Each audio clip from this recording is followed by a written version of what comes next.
Saudara-saudari yang terkasih, jumpa lagi dalam Pelita Hati hari ini, Senin tanggal 2 Agustus 2021, hari biasa dalam Pekan Biasa yang ke-18. Bersama saya Romo Thomas Suratno SC dari Paroki Cilandak, Jakarta Selatan, mendengar dan merenungkan Sabda Tuhan, yakni firman Tuhan yang tersurat dalam Injil Matius, bab atau pasal 14 ayat 13 sampai dengan ayat 21.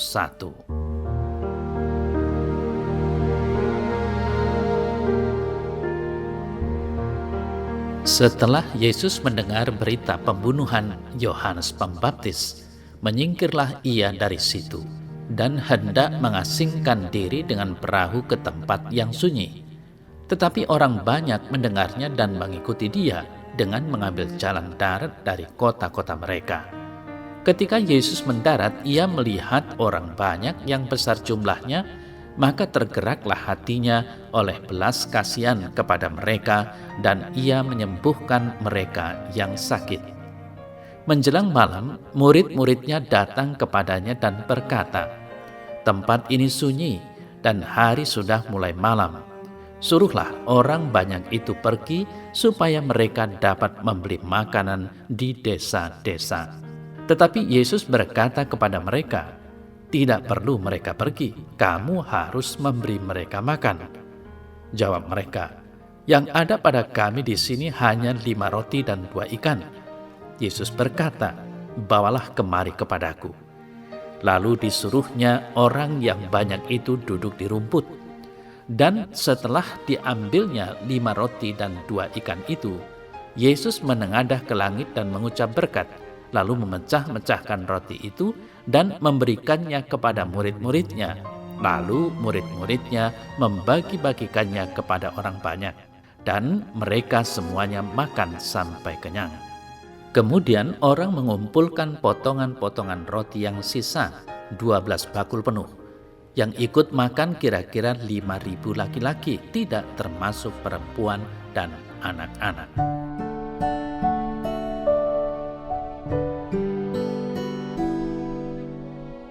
Saudara-saudari yang terkasih, Injil yang kita renungkan bersama pada hari ini mengisahkan tentang kepekaan Yesus akan kondisi orang banyak yang mengikutinya.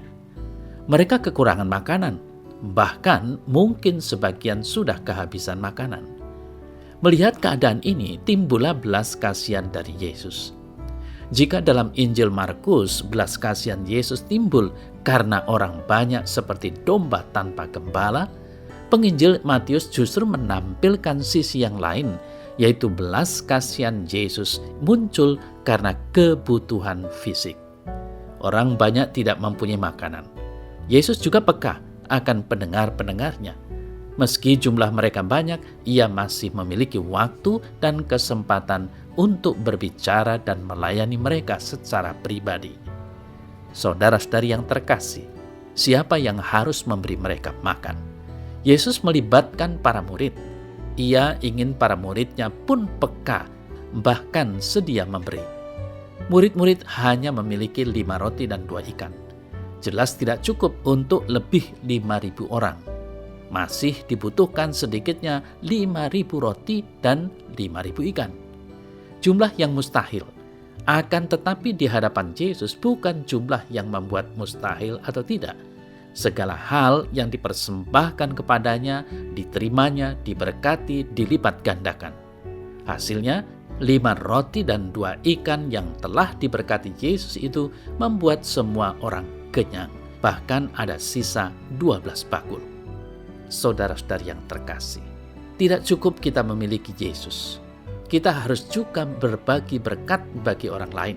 Terlibat dalam berbagai pelayanan rohani memang baik, tetapi tidak boleh membuat kita beralasan untuk mengabaikan kebutuhan dalam hal material yang dialami banyak orang di sekitar kita.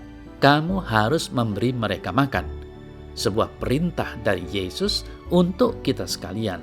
Kita memiliki 5 roti dan 2 ekor ikan dalam diri kita masing-masing. Itulah yang harus kita bagikan. Masihkah ada potensi dan milik yang kita genggam sendiri dan tidak rela kita serahkan untuk Yesus pakai memberkati orang lain. Saudara-saudari yang terkasih, sejak awal sebenarnya gereja telah melihat dan mengartikan peristiwa penggandaan roti dan ikan yang diwartakan Injil hari ini sebagai peristiwa yang menunjuk kepada sesuatu yang lebih besar, yakni Ekaristi, di mana Yesus memberi makan jutaan manusia setiap hari dengan tubuh dan darahnya. Saudara-saudara yang terkasih, bayangkanlah rahmat yang tersedia bagi kita pada Misa Kudus. Kalau saja kita mau mendengarkan sabda Tuhan, lalu apalagi yang dapat lebih mengubah hidup kita daripada persatuan kita dengan Yesus? Karena Dia sendiri memperkenankan tubuh dan darahnya menyatu dengan tubuh dan darah kita lewat Ekaristi yang kita santap. Konsili Vatikan II menyatakan, jadi dari liturgi, terutama dalam Ekaristi, bagaikan dari sumber mengalirlah rahmat kepada kita, dan dengan hasil guna yang amat besar diperoleh pengudusan manusia dan pemuliaan Allah dalam Kristus. Tujuan semua karya gereja lainnya. Konstitusi Liturgi nomor 10. Namun demikian, saudara-saudari yang terkasih, kita semua mengetahui bahwa betapa mudahnya kita ke gereja untuk merayakan Ekaristi tanpa mengharapkan diri kita diubah, hanya sebatas menjalankan kewajiban saja.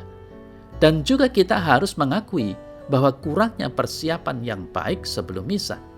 Misal meluangkan waktu untuk membaca bacaan-bacaan kitab suci yang akan dibacakan dalam misa, sehingga ketika sabda Tuhan diwartakan dalam liturgi, kita pun akan mendengar Yesus sendiri berbicara kepada kita secara pribadi. Dengan permenungan ini, semoga kita semua dapat merayakan Misa Kudus dan meresapkan sabdanya, serta mengalami seperti apa yang diajarkan oleh gereja yang kudus tadi.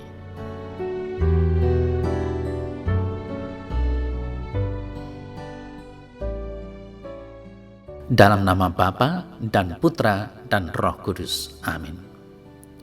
Ya Tuhan Yesus, aku sungguh takjub menyaksikan dan mengalami bela rasamu dalam hidupku. Terima kasih penuh syukur kuhaturkan kepadamu, karena Engkau telah mengorbankan hidupmu sendiri di atas altar salib, agar aku mempunyai hidupmu dalam diriku. Terima kasih ya Tuhan Yesus. Amin. Dalam nama Bapa dan Putra dan Roh Kudus. Amin.